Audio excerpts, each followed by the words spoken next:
Beleza, então, iniciada aqui a nossa gravação.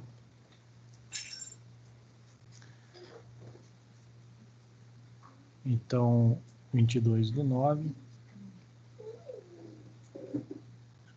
Nosso objetivo hoje é falar sobre classes de risco.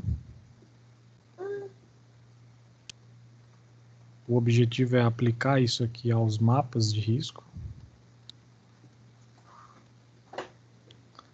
E, na sequência, falar sobre a CIPA e, portanto, NR5. Beleza. Então, a gente tem aqui um instrumento normativo interessante, que é uma portaria. Essa portaria ela foi publicada lá em 1994, uma portaria de 25, portaria 25, de 29 de dezembro de 94. Ela está presente aí, inclusive, na NR9.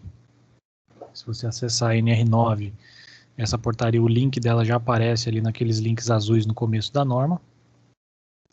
Essa é uma portaria que determina aqui uma classificação dos principais riscos ocupacionais em grupos. Então, ele estabelece aqui um agrupamento de agentes, de tipos de agentes ocupacionais, em agrupamentos por risco de acordo com a sua natureza. Então, a natureza é o tipo do agente, né? Se é um agente físico, químico, etc. E faz uma padronização de cores.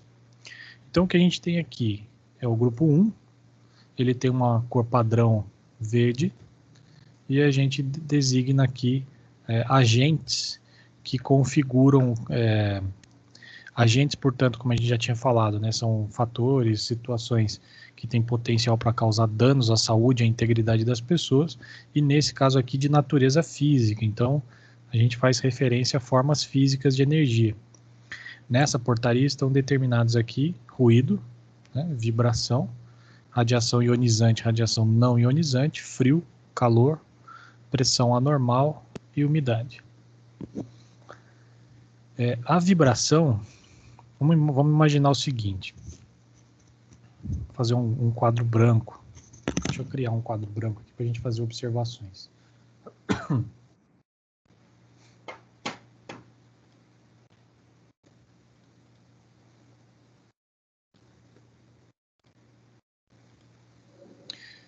Pessoas, alguém pode me dar um exemplo aí de uma situação ocupacional em que a gente tem ruído? Uma serralheria, professor? Beleza, então uma serralheria. E aí eu tenho lá a presença de ruído. Você consegue me definir ruído? Lixadeira, som. Barulho, som, lixadeira fazendo barulho, som. Beleza. Ruído é uma onda sonora, então quando a gente fala de ruído no ambiente de trabalho, a gente usa a expressão pressão sonora. É fácil entender o conceito de pressão sonora se você pensar em duas coisas. Na caixa de som, que conforme você aumenta o volume, você vê ela tendo movimentação, né, de onda. E quando você joga uma pedra na água, né, e ocorre ali uma movimentação em onda também. O som se propaga da mesma maneira que aquelas ondas na água. E a gente chama isso de pressão sonora. No ambiente ocupacional, o ruído ele é uma presença de um som não harmônico, indesejado, né? E conforme a intensidade dessa pressão sonora, a gente pode ter alguns problemas de saúde. Então eu vou considerar aqui naquela nossa comparação perigo-risco, que o ruído ele é uma coisa perigosa. Ele pode produzir alguma coisa no corpo humano. O que o ruído no trabalho pode produzir de problema de saúde ou integridade do trabalhador? Perca de audição. Auditivo. Então, a gente vai usar uma sigla aqui, ó. Perda auditiva induzida pelo ruído ocupacional. Depois eu vou voltar aqui no ruído, tá? Pergunta, todo ruído, toda fonte de ruído é capaz de fazer o trabalhador perder a audição? Não. Acho que não. né? O barulho de um computador ligado, o barulho de um ventilador ligado, do ar-condicionado ligado, é um ruído. Ele pode causar algumas coisas, mas não a perda auditiva. Então depois a gente vai falar sobre isso. Vibração. Alguém me dá um exemplo de vibração no trabalho?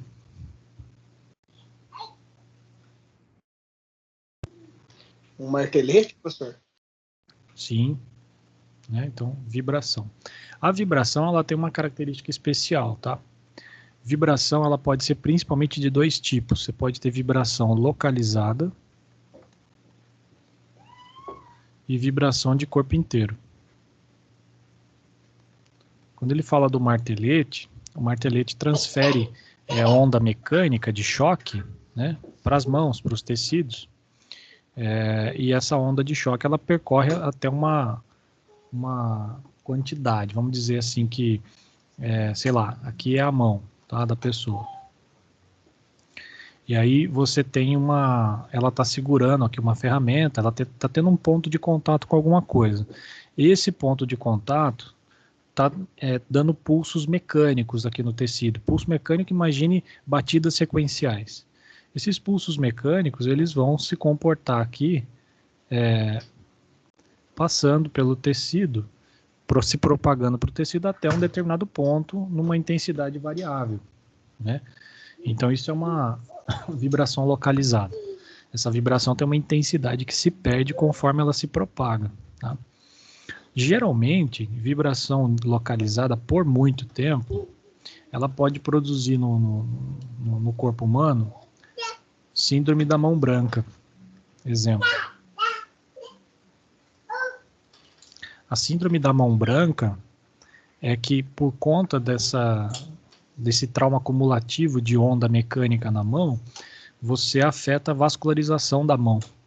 E aí o trabalhador ele começa a ter uma hipovascularização. Ele começa a ficar com a mão com enchimento capilar reduzido. O trabalhador fica com a mão branca mesmo, por redução da vascularização. A vibração de corpo inteiro, vamos imaginar um cara trabalhando numa empilhadeira, que não tem amortecedor, ou num trator sem amortecedor, e o corpo inteiro chacoalhando. E conforme ele muda a sua posição no espaço, conforme ele tem deslocamentos em relação ao seu centro de massa, né, ele se desloca no espaço o tempo todo, cada vez que ele se desloca no espaço, ele tem uma ação muscular de compensação, né? Por exemplo, se ele é empurrado para trás, os músculos da frente contraem para trazer ele de volta, então ele fica tendo ação muscular de compensação o tempo todo. E isso causa, dentre outras características, uma delas, fadiga. O trabalhador pode produzir aqui fadiga. Uma pessoa exposta à vibração de corpo inteiro, ela, ao final do seu período de trabalho, ela fica cansada fisicamente, tá? Porque ela estava fazendo esforço muscular não só com aquelas partes que ele achava que estava usando, mas com o corpo inteiro. Agora, qual é a diferença entre radiação ionizante e radiação não ionizante?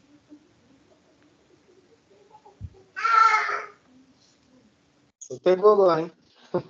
Imagino. Alguém me dá um exemplo de radiação qualquer? A rádio de exame, aquele que a gente faz o raio-x? Raio-x é uma forma de radiação, no caso ionizante. Dentro... Alguém ia falar aí? Dentro do... Radiação solar, né? É isso que você falou? Sim. Isso, exatamente, né?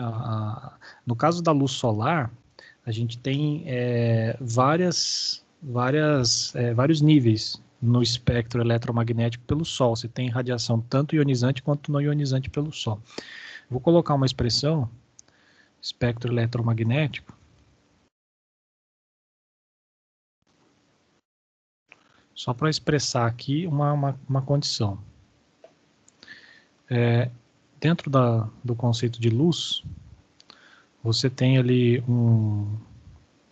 fazendo referência tanto à luz do Sol quanto à luz de qualquer tipo de fonte emissora, você tem um espectro visível, né? Você tem como se tivesse uma faixa aqui assim, ó, representada por um espectro chamado de visível, e depois você tem espectros invisíveis, tá?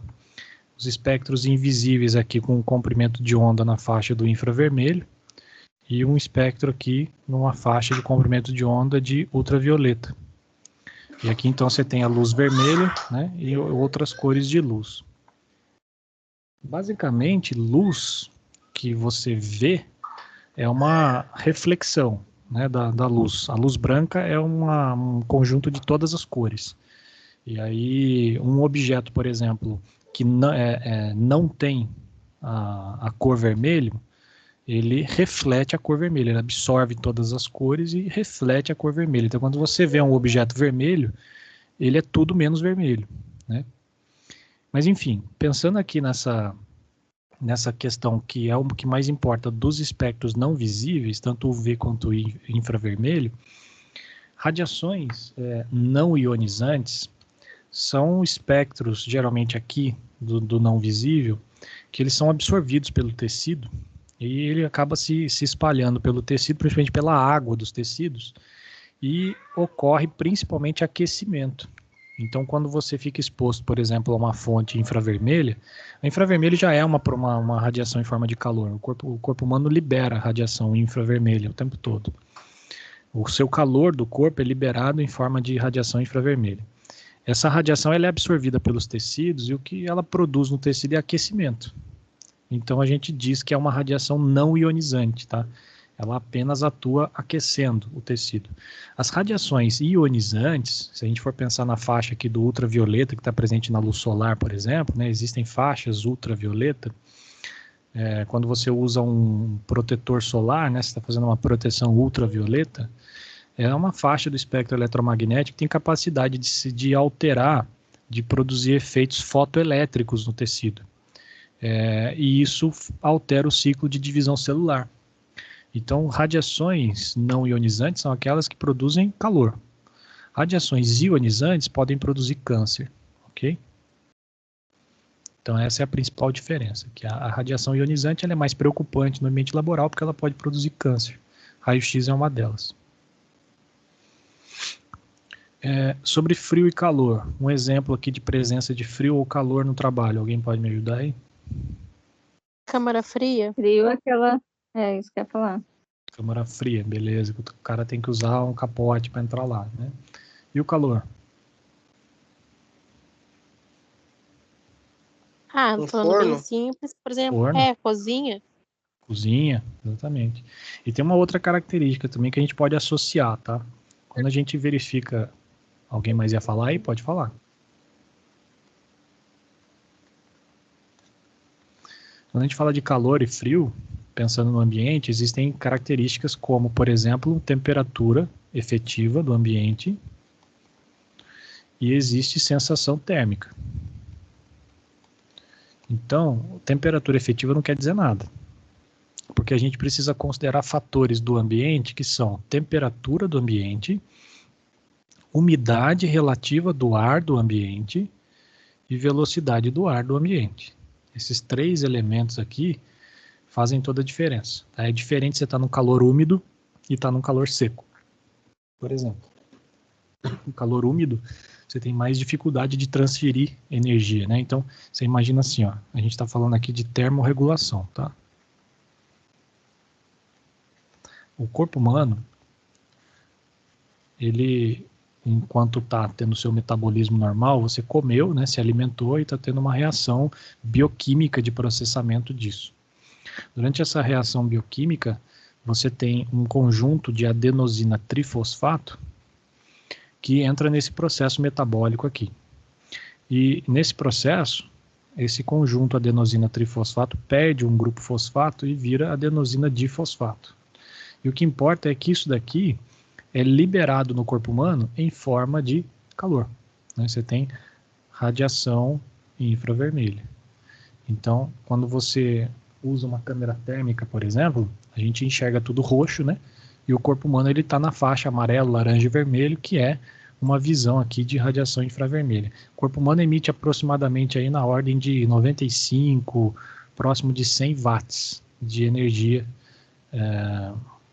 por emissão infravermelha, tá? Nesse caso aqui, durante essa transmissão, você está perdendo temperatura passando para alguma coisa. O que é essa alguma coisa? É o ar. Então você está transferindo temperatura do corpo para o ar. A presença da umidade aqui no ar muda a capacidade que você tem de transferir essa energia térmica, assim como a velocidade do ar, né? Se o ar estiver passando aqui, ó, numa velocidade mais alta, né, o ar consegue trocar mais vezes temperatura aqui, então é mais agradável, você troca mais temperatura quando a velocidade do ar é mais alta do que mais baixa. Então, às vezes você tem, por exemplo, vamos imaginar, um exemplo, Fortaleza. Fortaleza é uma região, um local, né, geográfico, que tende a ser quente pela sua localização, mas que pela presença do vento, ele acaba sendo não tão quente quanto outras situações em que não tem vento. Pensando no corpo humano é a mesma coisa. Tá? Então a velocidade do ar, a umidade do ar e a temperatura são 3 fatores que influenciam nessa termorregulação. As pressões se referem, por exemplo, à pressão atmosférica também. Então, se a gente for pensar num piloto de helicóptero ou tripulação, e a umidade eu já acabei de comentar aqui. Do ponto de vista de risco químico, a gente tem poeira, fumo, névoa, neblina, gases, vapores, substâncias compostas ou produtos químicos em geral. Onde é que está a principal informação daqui? Está aqui, produtos químicos em geral, ou seja, qualquer produto químico. Seja produto químico em que você tenha contato direto ou indireto, que seja contato por qualquer tipo de via, seja pela pele, mucosa, respiração, não importa, tá? Se é um produto químico que você respira, inala, né? Se é um produto químico que você toca, não importa. Quando ele fala fumo aqui, ó, é interessante citar que não é cigarro, tá? Não é fumígeno. Fumo é uma liberação de algum processo ali, por exemplo, solda. Fumo de solda é uma liberação de toxinas aerodispersóides, substâncias químicas no ar, por conta de um processo de combustão. Tá? Então, essa expressão fumo aqui não é exatamente tabaco, tá? Não tem relação com tabaco. Névoa e neblina está falando de uma condição que a gente pode chamar, por exemplo, de aerossuspensão e aerodispersão. Alguém já ouviu esse termo ou pode me ajudar a entender? Não entendi, desculpa. Eu nunca vi. Eu já ouvi falar, mas eu não sei o que é, não. Imagine o A seguinte, ó. aerodispersão É tipo quando você pinta o carro, professor, a tinta sai do compressor da pistola de pintura. sim, aquilo faz uma aerodispersão. O que seria essa aerodispersão?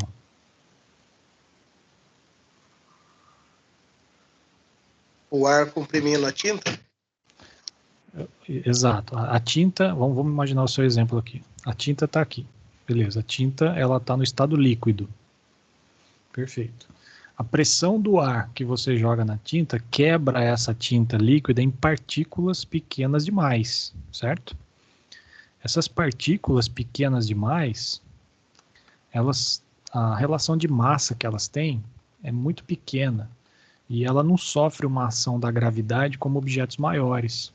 Então, quando você, por exemplo, abre a janela e vê um facho de luz e vê uma poeira ali no ar, que você não vê a olho nu, aquilo ali é uma partícula pequena demais e que fica em aerossuspensão. Ela não cai ou ela demora muito para cair até o chão, né? A aerodispersão é a capacidade que ela tem de se espalhar pelo ar. Então, às vezes, a gente tem uma neblina que é exatamente isso. A neblina é você, por exemplo, não sei se vocês já fizeram inalação. Na inalação, você pega um inalador ultrassônico através de onda de ultrassom, né?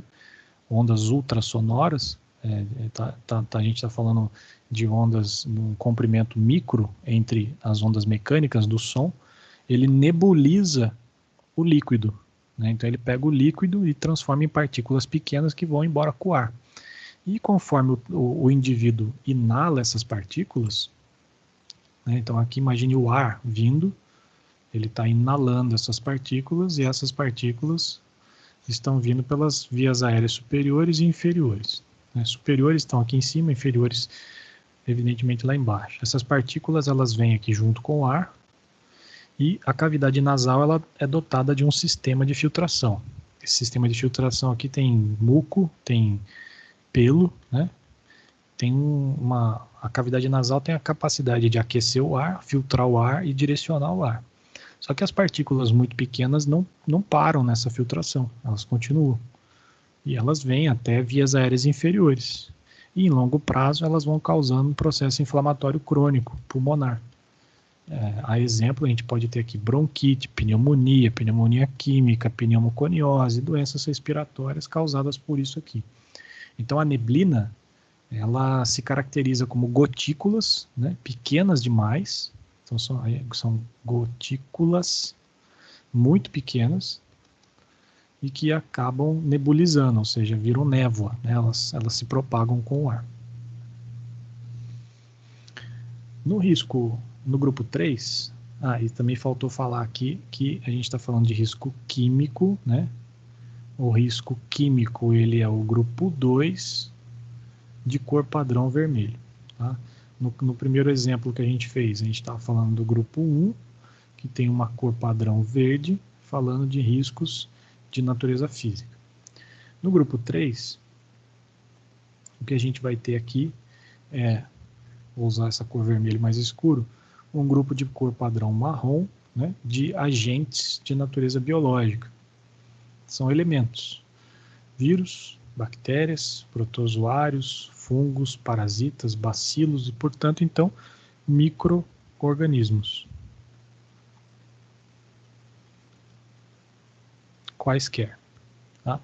Então, são elementos com potencial para causar dano no ser humano, e a gente chama isso aqui de risco biológico. No ambiente de trabalho, teoricamente, em qualquer local, em qualquer tipo de trabalho, você tem a presença de agentes biológicos. Tá? Agentes biológicos, no caso ali, por exemplo, bactéria. Não tem um lugar que você vá que não tem bactéria. Mas o risco biológico, ele é determinado pelaquela matriz que eu comentei de probabilidade e gravidade, né? Então, se a gente for considerar as bactérias do ambiente, não tem probabilidade nem gravidade, então não entra como risco biológico. Só vai entrar ali se houver um risco significativo. Então, quando se mexe com alguma coisa em que sabe-se ali que existe a possibilidade da presença desses micro-organismos e um risco aumentado ali de problema de saúde. Se a gente pegar a NR9 e fizer uma divisão agora aqui nesse ponto, o que a gente vai ter é que do lado esquerdo estão os chamados riscos ambientais. Então a NR9 faz essa dissociação. Para o mapa de risco a gente coloca todos, mas para a NR9 considera-se aqui os chamados riscos ambientais. Depois de tudo isso a gente vai ter o agrupamento 4 de risco de cor padrão amarelo, chamado de riscos ergonômicos. Ergonomia é uma ciência que visa uma adaptação das condições de trabalho ao homem. Então, ergonomia, de norma regulamentadora 17, ela visa adaptar as condições de trabalho aos seres humanos.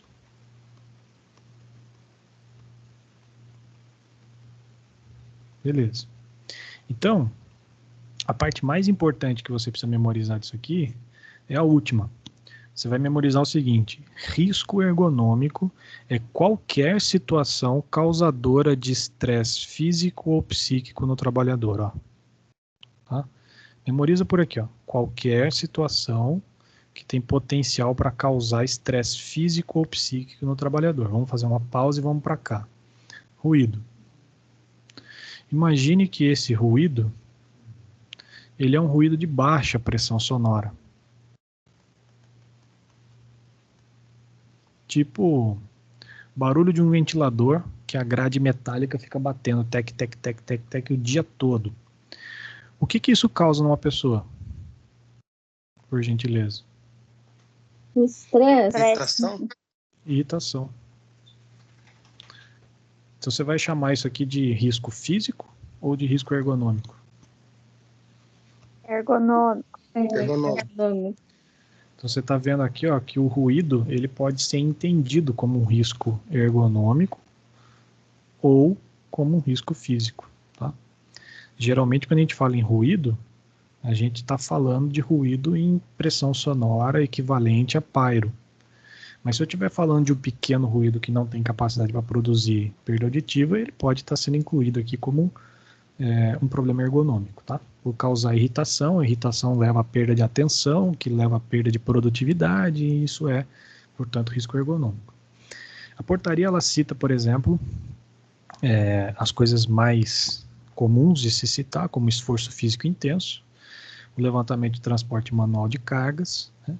Posturas inadequadas, controle rígido de produtividade, porque daí a velocidade do trabalho envolve movimentos repetitivos, por exemplo, né? Então ritmos excessivos. Trabalho em turno e noturno, ele representa, por exemplo, variação de período de trabalho, né? Uma coisa é você trabalhar à noite, outra coisa é você trabalhar à noite e de dia, de noite, de dia, de noite, de dia, isso é muito pior. Jornada muito prolongada, monotonia e repetitividade. Mas, basicamente, a ergonomia ela tem 3 áreas de aplicação, né? Física, cognitiva e organizacional. E eu sugiro que você memorize já logo pelo último item aqui. Qualquer coisa que no trabalho seja uma situação capaz de produzir estresse, né, alteração física e psíquica numa pessoa, a gente pode considerar como um risco ergonômico. Leia-se que, portanto, o assédio moral é um risco ergonômico, ok? Chefe é risco ergonômico. Chefe, não líder, tá? O conceito de chefe no sentido negativo. E, por fim, a gente tem o grupo 5, de cor padrão azul, que a gente designa riscos de acidentes. Veja que eu vou achar aqui uma outra cor, de repente o mesmo roxo que eu usei lá, para falar o seguinte. Quando a gente fala da coluna de riscos físicos, a gente escreve agentes físicos. Aqui é uma lista de agentes físicos. Aqui é uma lista de agentes químicos. Aqui é uma lista de agentes biológicos. Então, os riscos ambientais são agentes de forma física, de forma química e de forma biológica. Aqui, do outro lado, a gente tem condições. Condições de trabalho, né? Então, condições que possam causar estresse físico e psíquico e condições que possam causar acidente típico, né? Queda, queimadura, corte, etc. Então, analisando aqui nos riscos de acidentes, na cor azul a gente tem arranjo físico inadequado, então uma conformação do ambiente ou do mobiliário e tal, de uma maneira inadequada, que possa aumentar o risco de acidente, máquina e equipamentos sem dispositivos de proteção, ferramentas inadequadas ou com defeito, iluminação inadequada, presença de eletricidade, materiais inflamáveis ou explosivos e a falta de mecanismos de controle, armazenamento inadequado, principalmente de produtos químicos, explosivos e inflamáveis, presença de animais peçonhentos ou qualquer outra situação que possa contribuir para a ocorrência de acidentes. Você pode memorizar por aqui. Risco de acidente é qualquer coisa, qualquer situação que possa aumentar a probabilidade de ocorrer um acidente. Fechou? Então, de acordo com a portaria 25, essas são as chamadas classes de risco. Alguém tem alguma pergunta aqui?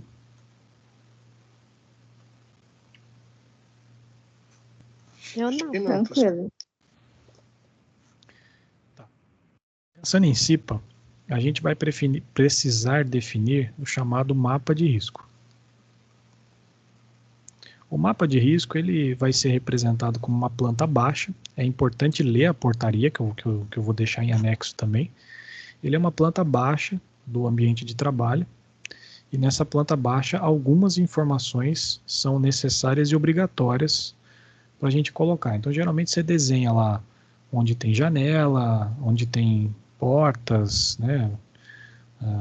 Qualquer coisa nesse sentido, onde tem equipamento, então as bancadas. A gente faz uma reprodução simplista, porém realista do ambiente. E nesse ambiente a gente vai colocar quais são os riscos presentes. Quem vai fazer isso é a CIPA, né? A CIPA vai determinar aqui quais são as classes de risco que ela reconhece. Para fazer isso, ela vai utilizar de cores e padrões. Então a gente vai ter, por exemplo, vamos fazer um exemplo aqui, verde. A gente pode definir dessa forma e dessa forma.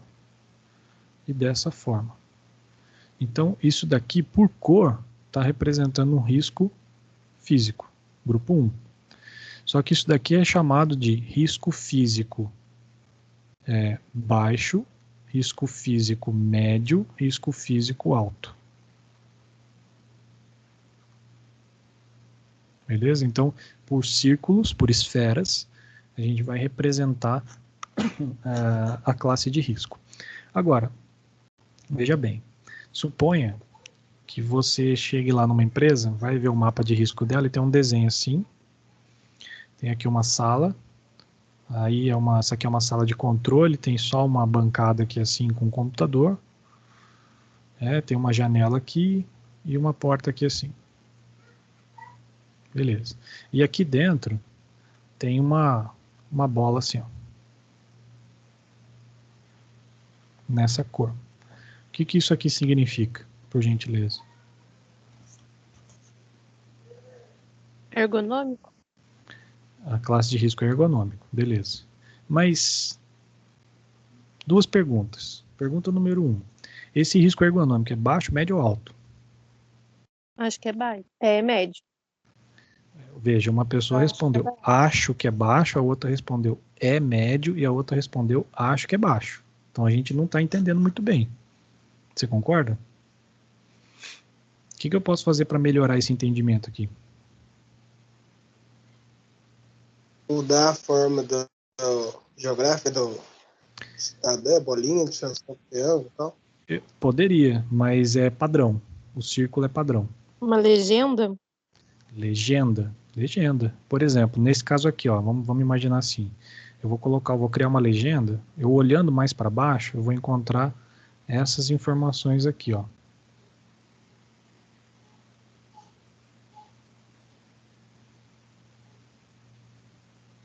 E agora, aquele risco é baixo, médio ou alto?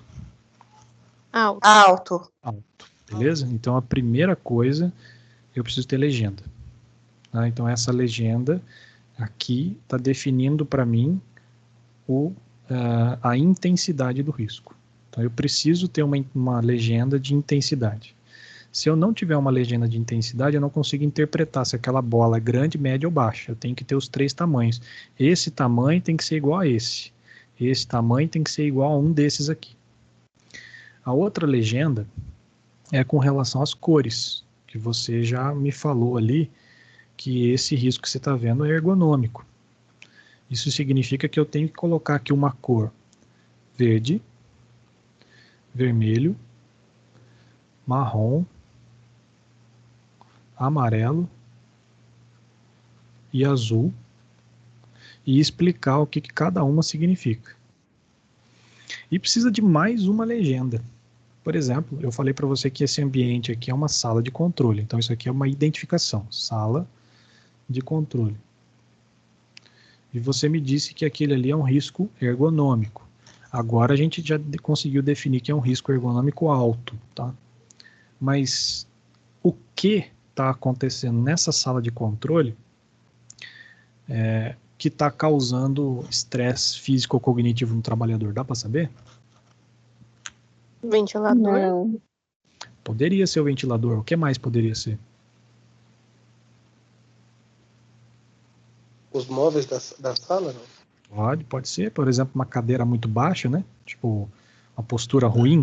O cara pode fazer força, né? Seria ergonômico. Ele pode ter exigência de raciocínio. Pode ser ergonômico. Então a gente precisa de mais uma legenda. Eu preciso especificar o agente ou risco. Ou seja, eu tenho que, além disso, ainda fazer, por exemplo, assim, ó. Vamos copiar da tabela para ficar fácil, tá? Vamos colocar repetitividade, ó. Vamos supor que esse trabalhador ele tem repetitividade. Então, a gente colocou uma bola grande, que é risco grande, amarelo, que é risco ergonômico, e ainda venho aqui e faço assim, ó, repetitividade. Eu tenho que especificar. Se fosse, de repente, uma bola verde, eu teria que dizer se é uma bola verde relacionada a ruído, vibração, radiação. Então, essas informações aqui são necessárias, tá? Não são importantes, elas são obrigatórias. Então, eu preciso ter legenda, que fala da intensidade do risco, baixo, médio, alto. Preciso ter uma legenda de cores explicando o que é cada uma delas. Preciso especificar exatamente do que eu estou falando e ter uma identificação de onde é aquilo lá. Beleza? Então, essas são as informações aqui fundamentais para falar de mapa de risco. A mesma coisa aqui, por exemplo, é muito comum a gente ter no mapa de risco uma bola azul, pequena, e escrito queda, que é risco de queda, tá? De repente ali, porque o piso é piso frio e tal, e a gente tem essa possibilidade. Então, vamos fazer uma dinâmica aqui. Aqui é só para exemplo, né? Então, por exemplo, a gente tem que deixar esses tamanhos dispostos para comparação, né? Tem que estar na legenda ali permitindo que você compare essas informações.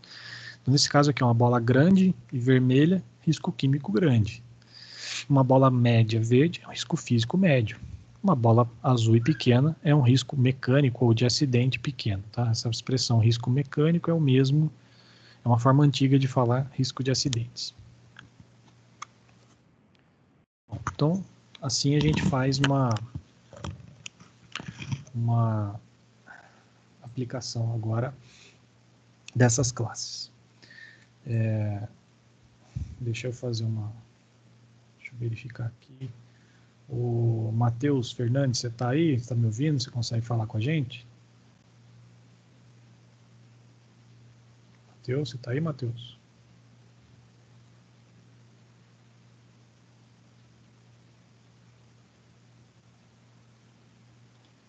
Mudar para cá.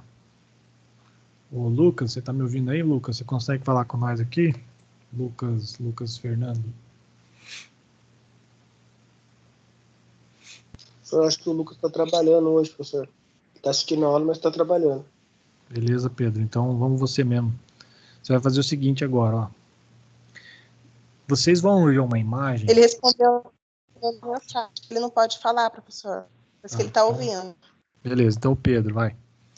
Pedro, vocês vão ver uma imagem e vocês vão, cada um, né, que estiver participando, você vai olhar para essa imagem e vai relacionar ela para a gente com alguma dessas classes aqui. Então, você tem que lembrar que aqui é o grupo 1, grupo 2, grupo 3, grupo 4 e grupo 5, de forma que, por essas cores padrão, a gente tem os riscos físicos, os riscos químicos, biológicos, ergonômicos e de acidentes. Beleza. Você vai ver essa imagem e vai, como se fosse colar ela em alguma dessas coisas. Vai dizer para mim assim, essa imagem eu vou colocar como risco químico. E vai explicar o que você está vendo daquela imagem que você relaciona com risco químico. Tranquilo? Pedro, a gente pode começar com você? Professor. Vamos lá. O que você acha dessa imagem aqui? Relaciona ela com alguma das cores e explica por que você relacionou.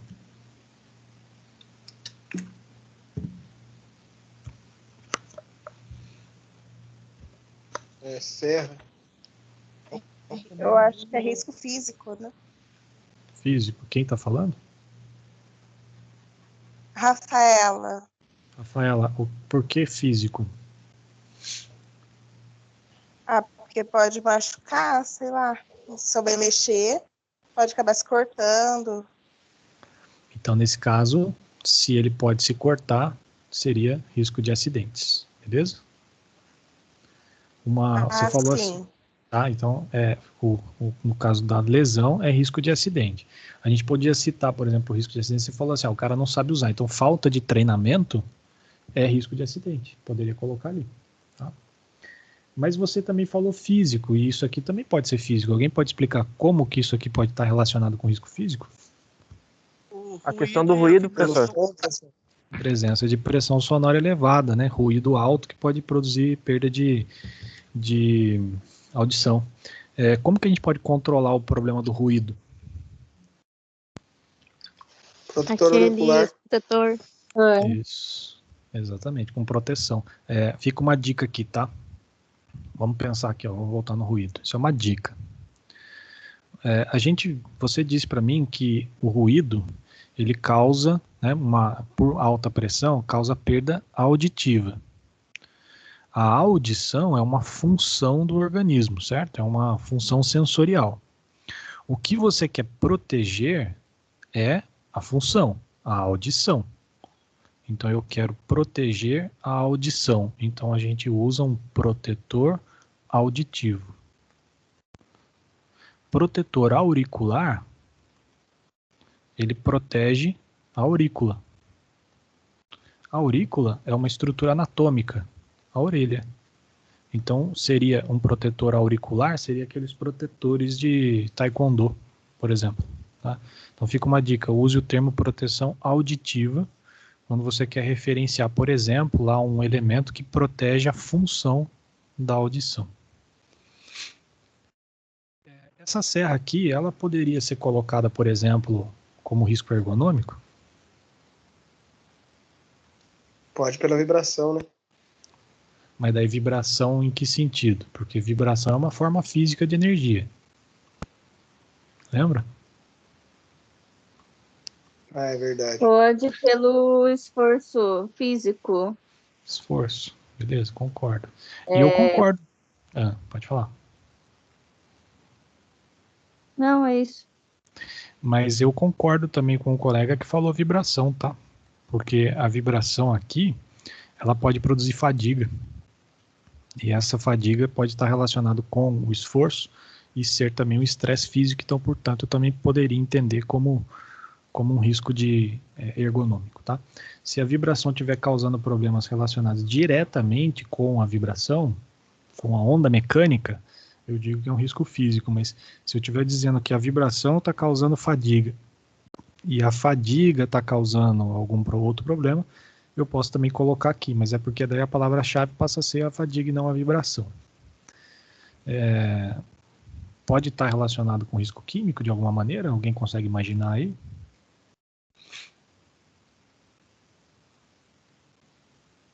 Por causa do pó que ela faz, professor? Do corte? Beleza. Então, ó, a poeira do corte. Tipo assim, essa serra pode ser usada para cortar pedra, cortar madeira, né, cortar metal, e ela pode produzir alguma liberação de substância que eu posso inalar, que eu posso ter contato na pele. Por exemplo, você está segurando aqui e resíduos do corte caem na mão, na pele. Se o cara estiver sem luva ou em alguma área exposta, pode produzir dermatite, né, ele pode respirar aquela partícula. Então, poderia entrar como risco químico também. Beleza? Risco biológico, eu acho meio difícil, né, de vincular. Então, acho que é isso aí. Como vocês estão fazendo discussão aí, várias pessoas participando, eu não vou chamar um por um. Vamos para a próxima. Como é que vocês relacionam essa imagem? Vírus. É o biológico. Então, ele já está no lugar, né? Seria biológico. Existe, das normas regulamentadoras, a NR32, que ela fala sobre serviços de saúde.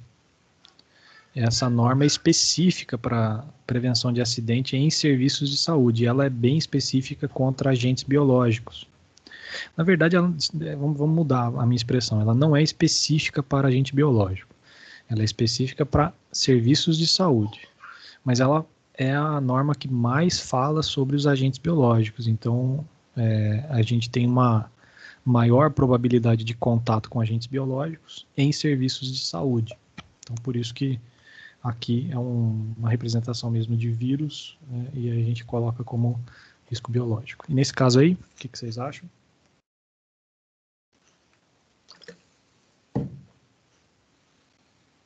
Físico, O que você cita como físico? a temperatura, o frio. Ótimo. Temperatura do ambiente. Dá para ver que possivelmente o cara está num ambiente aqui, ó, climatizado, né? E a presença de frio no ambiente aqui é problema. O que pode causar o frio no trabalhador?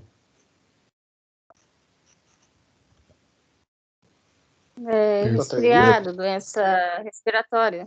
Doença respiratória, resfriado, falta de disposição, contratura muscular, certo? Indisposição, falta de raciocínio, letargia, diminuição de reflexo, um monte de coisa, né? Tudo depende da temperatura, do tempo de exposição àquela temperatura. Pode produzir problemas vasculares, problemas de oxigenação tecidual. O cara pode até perder extremidade, tá? No frio, uma curiosidade agora. Vamos fazer curiosidades aqui. Se você ingerir uma pílula termômetro, tá? Existem pílulas termômetros para medir temperatura central. Quando essa pílula chegar aqui no estômago, ela vai estar medindo aí aproximadamente 36 graus, coisas assim. Esse trabalhador, ele se expõe a um ambiente de, sei lá, menos 10 graus Celsius. E o que vai acontecer aqui? Essa pílula termômetro, ela vai estar mostrando a temperatura central. O corpo humano, ele vai começar a perder temperatura para o ambiente, né? Por radiação, ele começa a perder a temperatura. Então, ele vai se esfriar enquanto o ambiente vai aquecer. Eu não me lembro de cabeça, mas o que o seu organismo ele vai fazer? O mais importante está aqui assim e aqui assim. Então, ele vai fazer de tudo para manter a temperatura nessa posição central. Com isso, ele começa a desprezar tudo aquilo que é extremidade. Então ele tira a vascularização das extremidades para manter calor no centro. Por isso que a tendência do indivíduo é ter gangrena e perder extremidades por falta de sangue. As orelhas aqui assim, a ponta do nariz, isso aqui vai gelando tudo. E dá para você mudar aqui cerca de, sei lá, 20 graus de temperatura no corpo sem mudar nenhum grau de temperatura lá no centro. Então, essa exposição contínua nesse ambiente pode fazer problemas sérios teciduais. Eu tentei co-orientar um trabalho uma vez que uma fisioterapeuta ela tentou colocar um oxímetro. O oxímetro é aquele que verifica a saturação periférica de oxigênio em porcentagem, que a gente tem que ser maior ou igual a 94%. Tá? É a porcentagem de hemoglobinas que estão transportando sangue. E ele mostra a frequência cardíaca em batimentos por minuto. A gente queria avaliar o trabalhador na câmara fria, com oxímetro, mas o oxímetro congelava, não dava tempo de fazer a avaliação. Você imagina que em minutos o aparelho sofria problema. Então pode ter uma repercussão bastante importante aí. O que mais, além do frio? O esforço físico também ali, levantamento, que ele faz na paleteira manual, né? Uhum. Então isso aqui a gente chama de transporte assistido de carga, tá? Ele está fazendo uma movimentação de carga, você vai usar NR11 como referência principal, e é uma movimentação de carga. Esse esforço é de que tipo de risco? Físico, químico, biológico, ergonômico ou de acidentes? Ergonômicos. Beleza, então aqui você está citando o ergonômico pelo esforço. Concordo. O que mais? Pode ter o de cair também, o azulzinho, né? Beleza, queda, né? Risco de queda. Veja que a gente está escrevendo. Lembra que eu falei que a gente tem que definir, né? Você define a cor, o padrão, o grupo, o que é, e ainda vai ter que definir depois se o risco é grande ou baixo. A gente não dá para definir por foto se o risco é grande ou baixo, mas precisa. O que mais?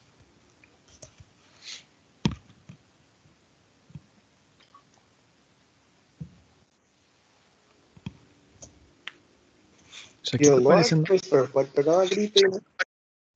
Mas veja bem, gripe e resfriado são coisas diferentes, tá? Se você está se referindo ao frio, frio é uma forma física de energia, né? O frio causa no trabalhador resfriado. Resfriado é uma expressão que a gente dá para uma condição clínica causada por variação de temperatura, choque térmico, coisas assim. O indivíduo tem coriza, né, que é nariz escorrendo, ele tem sintomas de, como se fossem sintomas de febre, ele pode ter febre, etc. Gripe, né, agora pensando aqui, gripe é uma entidade patológica causada por vírus. Então é risco biológico. Aí você tem que diferenciar essas duas coisas. Você está falando que o cara vai ficar resfriado pela temperatura, então é risco físico. Se você está falando que há a presença de vírus no ambiente, aí é risco biológico. Nesse caso aqui, se você está falando que é o frio, então daí continua sendo risco físico por temperatura. A gente poderia verificar também se tem ruído nesse local, né? Ruído seria físico também. Isso daqui está me parecendo, se está frio, poderia ser provavelmente alimento, mas poderia ter produto químico, né? E poderia ter elementos biológicos também, de repente tem fermento, tem alguma coisa assim, né? Fungo, alguma coisa nesse sentido. Vamos para a próxima, vai. Essa imagem aqui, o que representa para vocês?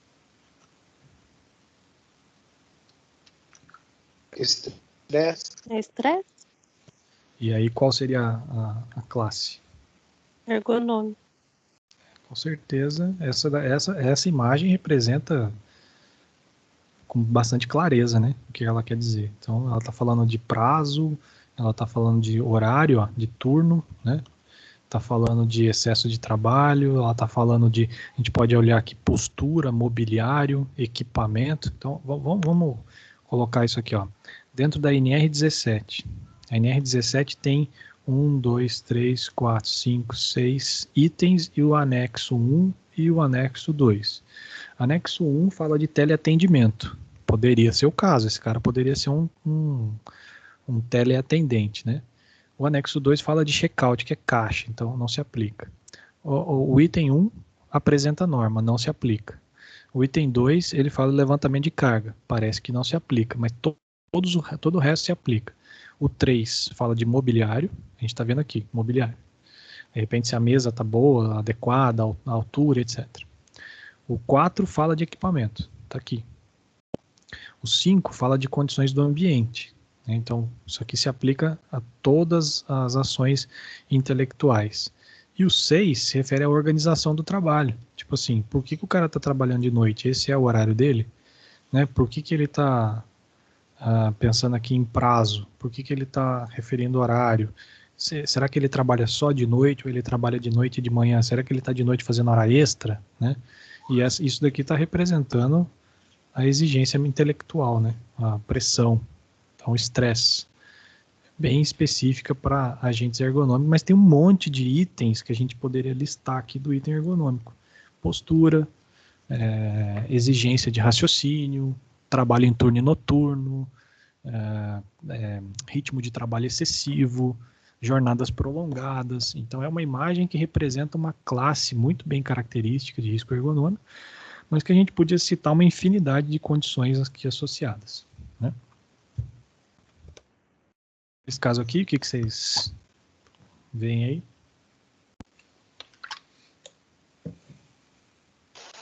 Acho que é ergonômico também, né? Ok, ergonômico. Quem mais ia falar aí? Pedro, professor, Pedro. a figura anterior.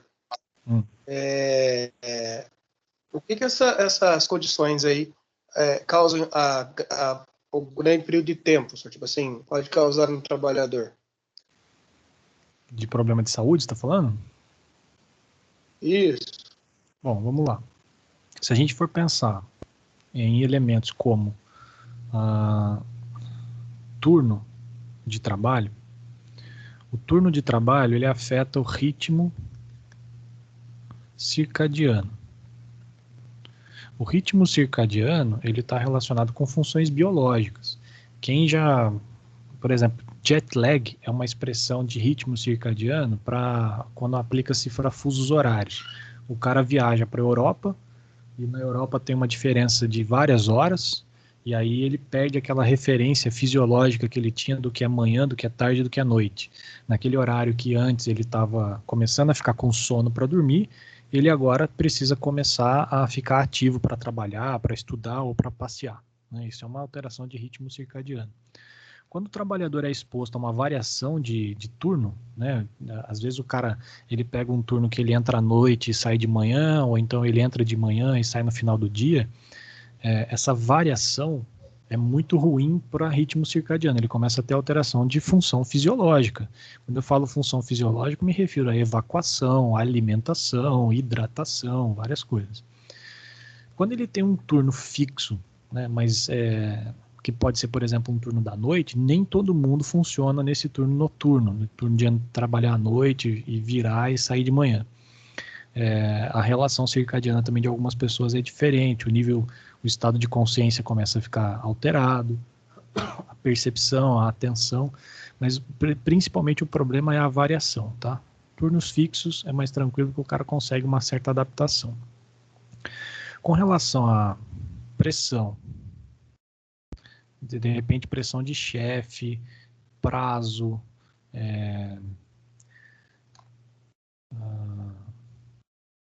ritmo excessivo, mas do ponto de vista mental, quando a gente está falando aqui de fadiga mental,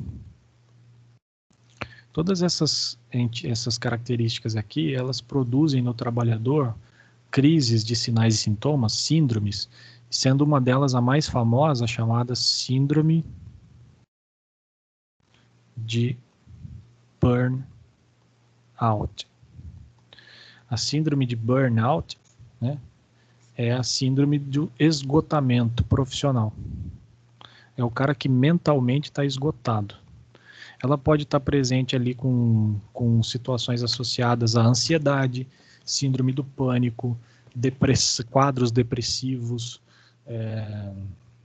O trabalhador começa a ter características de saúde mental mesmo, ele começa a ter palpitação, ele começa a ter tontura, fraqueza, características relacionadas a aspectos mentais e não físicos. Professor, essa síndrome aí, eu tava lendo nela sobre, né, eu achei ela na internet, por coisa aleatória. Eu tava lendo sobre ela, daí tava falando que dependendo dos graus, essa doença pode afetar bem a pessoa, né? Pode ter um alto risco. Pode, o cara pode ter um derrame, pode ter um infarto, pode ter problema com suicídio, problema com uso de drogas, álcool, qualquer coisa, porque ele está afetando a saúde mental, né? A gente não sabe como que cada um vai reagir. Então, basicamente, Pedro, a síndrome de burnout, ela resume bem o que essas características podem causar, porque são alterações mentais. Então, às vezes, pra você ter uma ideia, a gente teve uma situação bem idiota, tá? Mas que produziu um efeito muito grande. Foi feito numa empresa, na região do ABC, uma seguinte situação. Deixa eu criar mais quadros brancos aqui para a gente poder discutir. São 10 horas já, a gente até já passou do horário previsto, mas não tem problema.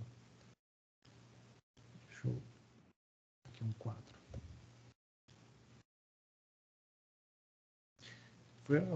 Aconteceu numa empresa a seguinte situação. Tinha uma sala, pensando numa planta baixa, uma sala comprida, uma sala essa de escritórios. Toda essa fachada aqui era de vidro. Talvez, se a minha memória não estiver errada, essa aqui também. Isso aqui era vidro.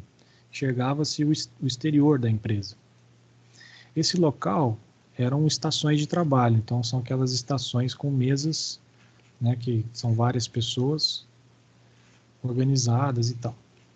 E aí, nesse escritório, com a entrada da luz solar, a gente está falando de novo de espectros eletromagnéticos, né, ele passa pelo vidro e não sai, causando o chamado efeito estufa. Então, aquece o ambiente. Para isso, você precisa ter ar-condicionado. Aí você vai lá, aparelho de ar-condicionado e tal. Para o aparelho de ar-condicionado vencer a carga térmica que existe nesse ambiente, por conta desse efeito estufa, você tem que colocar uma equipamentos com um IBTU lá em cima, né? Um equipamento que vai gastar bastante energia elétrica. E aí, com a intenção de reduzir o gasto de energia elétrica por condicionamento de ar, eles optaram por vir aqui e fazer uma aplicação de película, de insufilme, tipo filme, película refletiva. Então, qual que é a ideia? Eles aplicaram a película refletiva em toda essa fachada.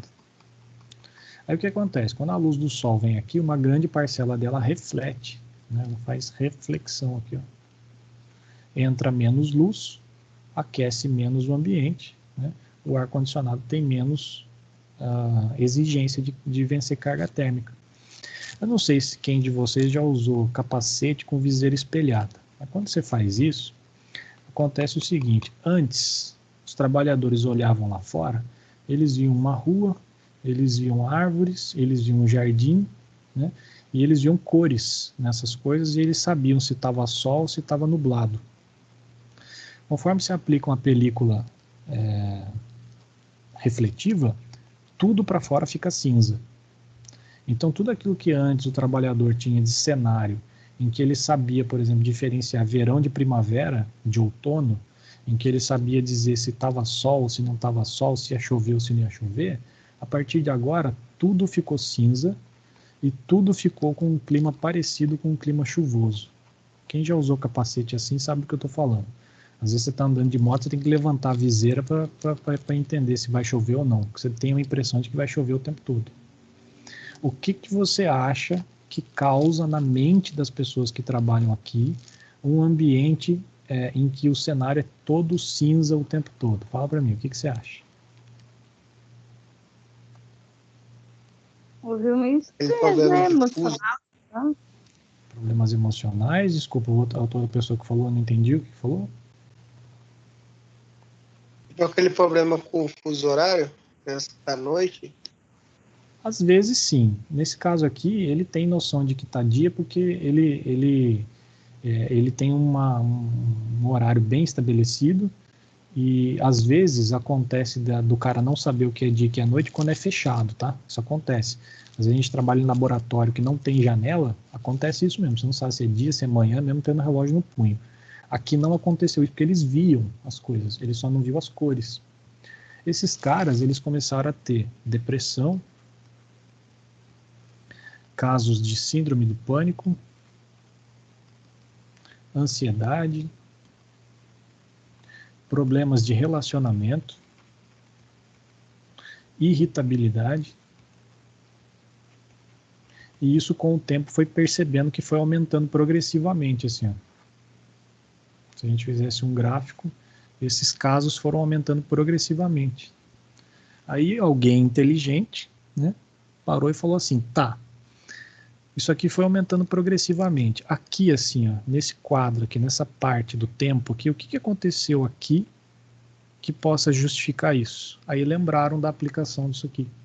E começou a relacionar que esse aumento significativo de ocorrências estava relacionado com aquilo lá. Putz, faz sentido? Ah, faz sentido, porque os caras estão vendo o troço cinza, começa a ter sintoma, sem, no entanto, entender de onde está vindo esse sintoma. Vamos fazer um teste. A gente vai vir aqui agora e vai retirar uma parte. Retira essa parte da película, retira essa parte da película, retira essa parte da película, retira essa parte da película, e tu coloca um sim, um não, um sim, um não. Fizeram isso e avaliaram por mais um tempo. Então vamos imaginar que aqui tem um período de 0, 1, 2, 3 meses. Aí avaliaram por mais 3 meses. E aí a curva começou a fazer assim, ó, e voltar. Ou seja, percebeu-se que a característica do ambiente estava afetando os trabalhadores do ponto de vista mental. Tá?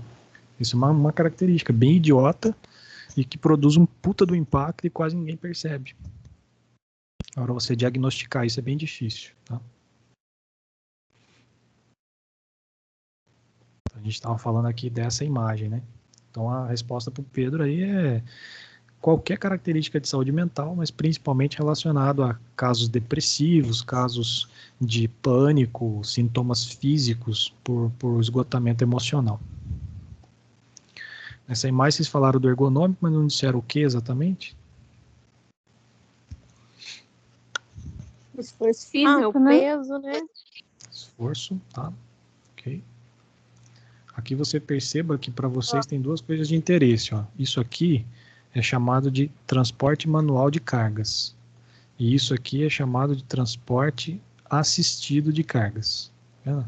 Ele faz primeiro um transporte manual, põe no carrinho e depois faz um transporte assistido.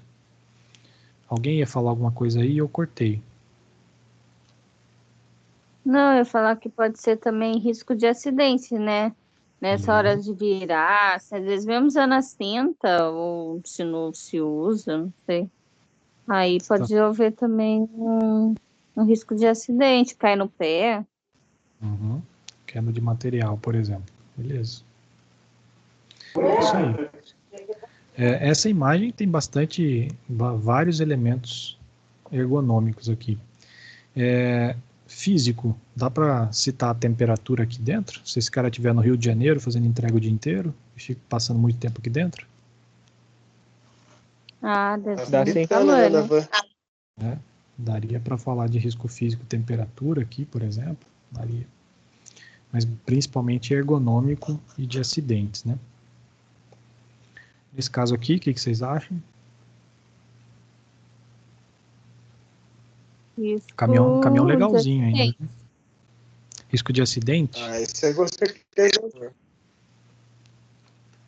Por que risco de acidente?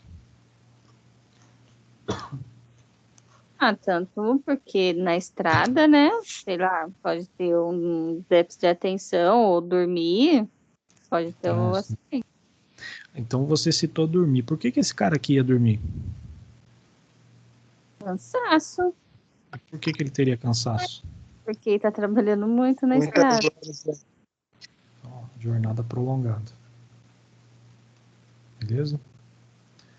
Um caso que aconteceu aqui no Vale, para vocês conhecerem isso aqui, esse motorista, não esse, né, mas no exemplo, o motorista ele era portador de diabetes mellitus do tipo insulino dependente, tá? Então, ele tem diabetes e precisa tomar insulina. Como o pâncreas não produz insulina, ele precisa tomar insulina para diminuir. Só que a insulina só vai a glicemia do sangue só vai ser produzida mediante alimentação. Aí o encarregado chegou para o motorista e falou assim, ó, você pega lá as coisas lá que você está indo para tal cidade, sei lá, Curitiba. Aí o cara falou assim, mas escuta, são 11h40 da manhã, Joe, eu preciso almoçar porque eu sou diabético e tal, não sei o quê. Não quero saber, você se vira aí, pega o caminhão e sai. Ele falou assim, mas eu não posso almoçar primeiro e sair depois? Não, você tem que sair agora. Ele falou, tá bom, beleza, saiu. Saiu sem almoçar, mas ele tinha tomado insulina. O que aconteceu? A glicemia caiu e ele fez mesmo sendo diabético, ele fez uma hipoglicemia. Nessa hipoglicemia, ele perdeu a consciência, ele foi até quando ele aguentou, perdeu a consciência, caiu, capotou o caminhão na estrada, teve uma lesão grave, não lembro se esse cara perdeu uma parte da mão, do pé, alguma coisa que aconteceu assim, perdeu a carga toda, tá? Deu a maior merda por conta de uma característica aqui, ó, que a gente chama de aptidão para o trabalho e condições de saúde. Então precisa verificar, dependendo das condições de saúde, lá do ASO dele e do Programa de Controle Médico de Saúde Ocupacional, NR7, se não há nenhuma característica especial desse trabalhador. Então, geralmente, nesse tipo de trabalhador aqui, uma das características principais é jornada prolongada, postura ruim, tá? O cara fica sentado a maior parte do tempo. Então, tem um grande número de situações de risco ergonômico, mas também aqui a presença de risco de acidente grande, né? É alto risco de acidente. Só o fato do cara estar no trânsito já é alto risco. Alguém pode me dizer o que significa isso aqui? Radioativo? Esse aqui é risco biológico.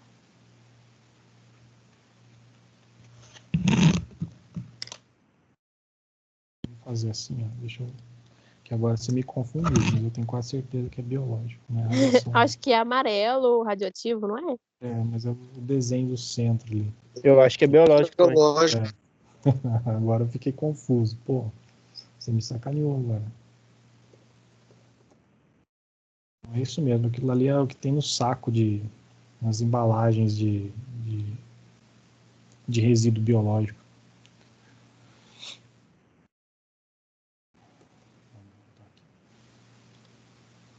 Porra, travou o negócio. Esse aqui já é um símbolo de resíduo biológico. Na área da saúde é interessante que existe, por exemplo, quando você tem serviços de saúde, a gente está falando de NR32, quem tiver oportunidade de conhecer, você vai perceber que existe, por exemplo, um saco de lixo e uma lixeira, e esse saco de lixo é preto. Mas existe uma outra lixeira que tem um saco de lixo branco.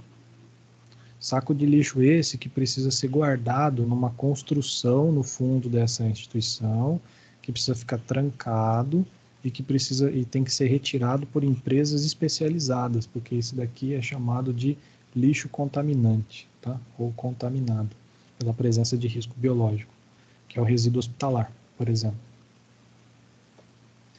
Nesse caso aqui, o que a gente pode associar?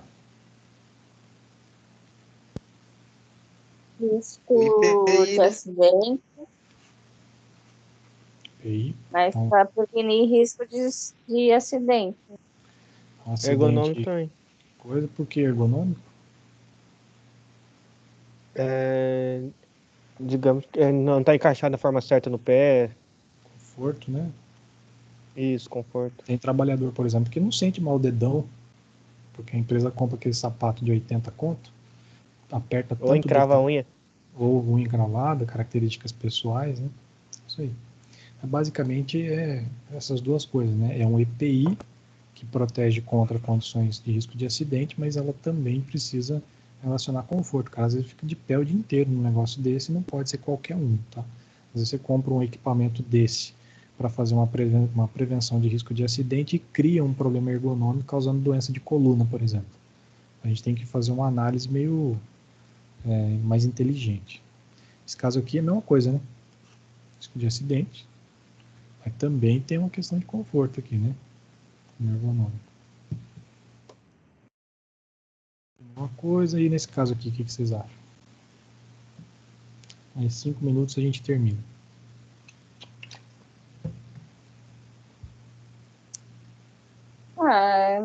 É ergonômico também, eu acho.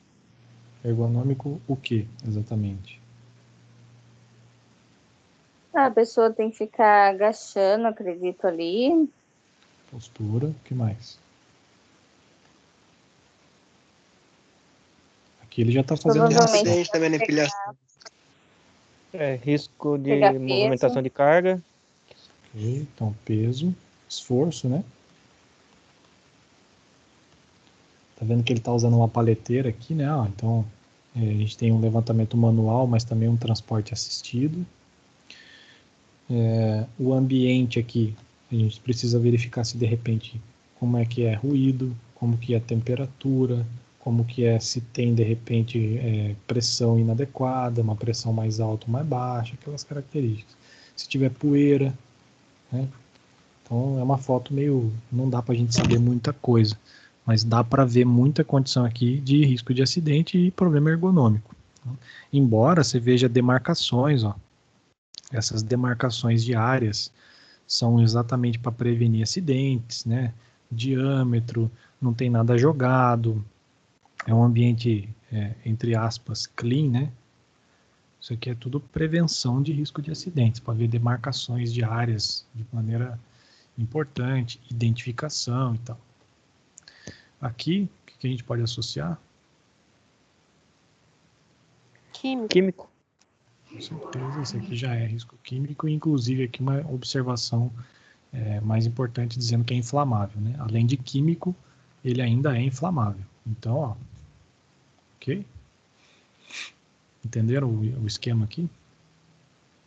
Desculpa, professor, o inflamável não entra como químico? Não, ele é um produto químico. Então, o risco químico, a gente está falando que é aquilo que o químico pode produzir no corpo humano. Então, seja por inalação, por contato direto, etc. Mas esse símbolo aqui está mostrando que esse produto, além de químico, ele também é inflamável. Então, eu também tenho risco de acidentes por explosão, por incêndio.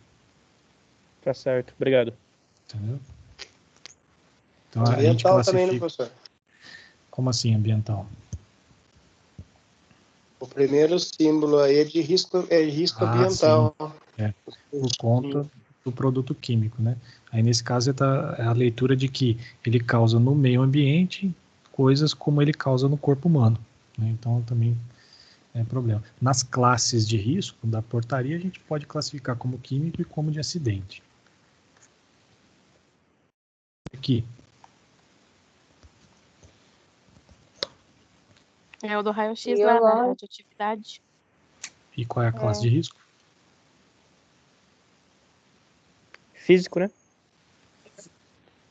Físico por conta de radiação ionizante. Você está assumindo radiação ionizante, mas você está pensando no técnico de radiologia, né? Porque só olhar para a imagem não tem risco de radiação, ok?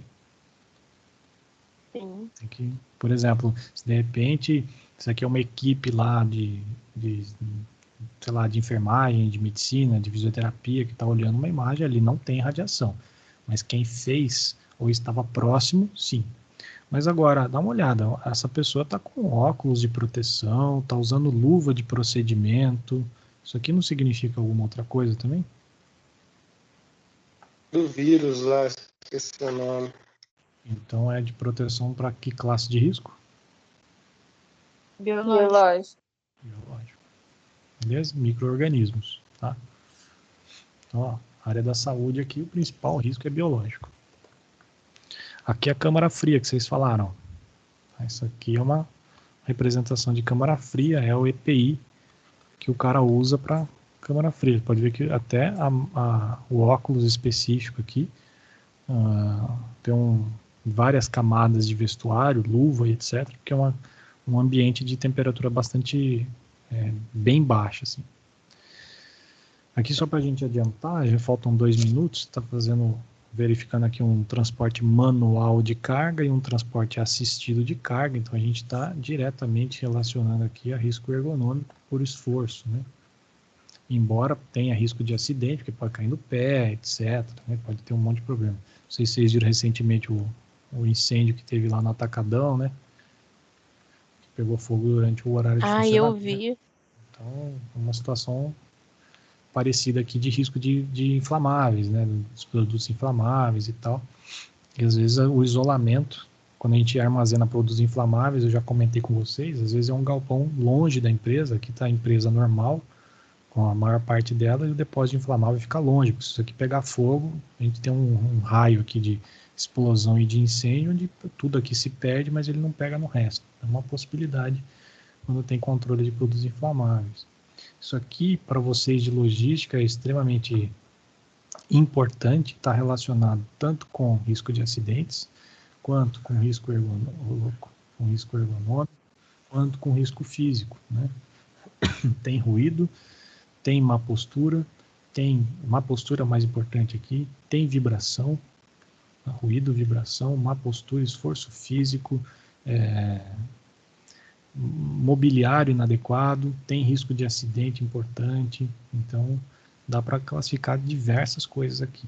Não sei se acho que o Salvador já deve ter mostrado um monte de vídeos dos caras derrubando o depósito inteiro, que o cara bate aqui, cai tudo, tal, soterramento de mercadoria em cima do maluco, ou então prensamento, né, de pessoas.